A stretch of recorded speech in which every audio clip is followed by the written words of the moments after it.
This exercise right here is one of my favorite full body exercises that you can do if you had any history of chronic low back pain from a herniated or bulging disc. Now, the secret to making this exercise fit your herniated or bulging disc situation is making sure that you're doing it at the appropriate level for your pain situation. So today, I'm gonna walk you through how to break this exercise down, why it's so good to you, and what to do when things might go wrong. Before we dive in, if you're in the gym trying to work out and you don't know what exercises to pick, you don't know what order to put them in, the workouts you're following right now are causing you pain, it's a very common thing to do, a lot of mistakes people make. I've got a free guide called my Pain-Free Training Blueprint. I map out exactly how someone like you should be working out, someone who has chronic back pain or a history of disc herniations, bulges, or post-surgery. Just go to fitnessforbackpain.com/pain-free training. I will map out your entire workout and show you how to do it for yourself. Exercises, the reps, the sets, how to modify things to make it perfect for you. Go grab it. fitnessforbackpain.com/pain-free training. It's in the link in the description. Now, after rupturing my disc and being diagnosed with degenerative disc above that site, I lived in pain for almost a decade, and I made a lot of mistakes. I was doing a lot of exercises thinking that if I did all of them, that will heal my back. One of them will be good, and it was the biggest mistake I ever made. So once I switched to thinking, how can I do less and get more results? That's when everything changed for me. And this is one of the exercises that I personally used, had to modify it to fit me personally, but it was things like this that changed my life if done appropriately according to your pain profile. So the gorilla row is a great full body exercise that you can do, and you can break it down to keep it super simple. Now I'm gonna show you the hardest variation first so you get an idea of where we're going, and then we're gonna chop it back to make it fit you personally, okay? So the gorilla row is essentially a kettlebell row with a deep kind of a deadlift position where I'm back in this very stable, active, kind of a short stop position. My hips are engaged, my core is engaged, my back is actually really relaxed, and I'm relying on my hips and my legs and my trunk to support me. So my low back is not taking the load. If you're here, this is not a good ideal position for you to start with if you have a lot of pain. So the ideal position is having a wide base so that we are already low to the ground, so we don't have to bend over to grab anything. Key tip number one. Now, when you go to lift, what we're gonna do is I'm going to create this brace, create this stability, come down, and I'm going to squeeze the opposite arm that I'm going to be rowing. So if I'm gonna pull this arm up, I'm gonna brace, I'm gonna push this into the ground to create some extra stability here. So I'm not gonna brace my low back real hard. I'm gonna relax, slight breath, quick breath out, that's gonna engage my trunk. I'm gonna push and squeeze this kettlebell, and I'm going to row up with this one. Bring it back down, nice and slow transition. I'm gonna squeeze and grab this, push it into the ground, and I'm going to row the other one. That's the simple version. Now, we can add twist to it, so when we are pulling up, we can add a little bit more rotation if your low back is at a point where it can safely do that.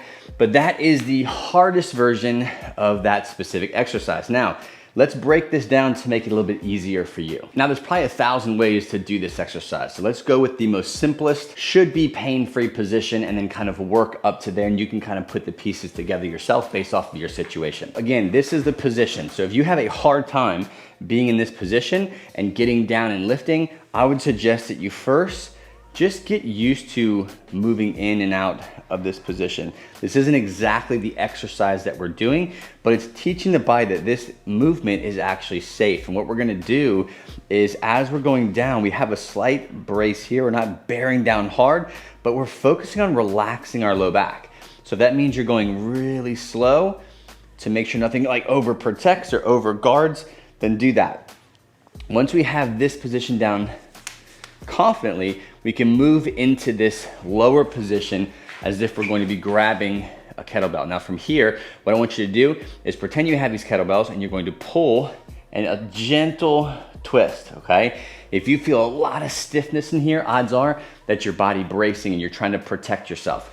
So instead, go nice and slow, row up, and just try to relax that low back so you can actually get a little bit of rotation in the exercise. Come back down, and we're not gonna go down, we're just gonna stay right here. We're gonna pull, row, gentle twist, come back down. If you find yourself twisting too much and you start getting a lot of pain up in this end range, again, dial it back to make sure it's fitting you personally. So we'll do a couple more sets of these, or a couple more reps of these, nice and slow. And now we can move on to a little bit of weight. Now the specific weight number that you use will vary on your specific back situation, so you have to figure that out. What I would prefer you to apply is a principle to whatever weight that you decide to use, and that is just elevation.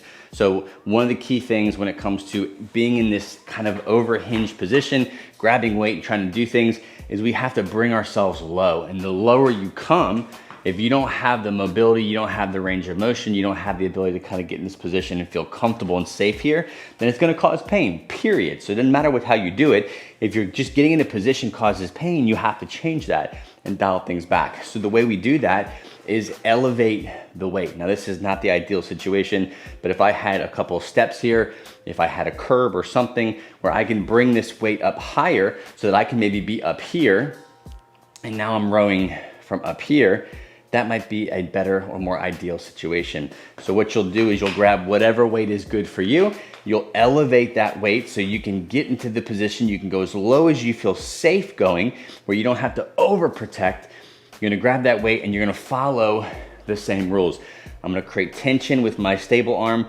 I'm gonna row. You don't have to add that twist, you can just row up. I'm gonna come back down, slowly transition, create stability in this arm now, and then I'm going to row. So the end goal is to get to the full gorilla row type of exercise with the weight, full range of motion, even adding twists. But if you're not there, it is okay. Dial it way back, just go to body weight, making sure you can do every step of the way pain-free before we actually move on to make it harder. If you've been working out for a while with chronic back pain, and maybe not in the gym, your back hurts, but after the gym, your back hurts, it's a very common place to be. I've got a free guide. Just go to fitnessforbackpain.com/pain-free training. I map out everything that I know about building the perfect back-friendly workout, whether you have had a disc surgery, whether you've had a fusion, or you just have herniations, bulges, chronic low back pain.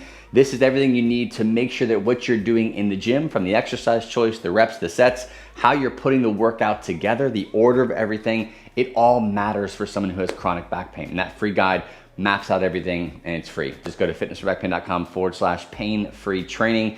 It's in the description of this YouTube video. God bless, and I'll see you on the next episode.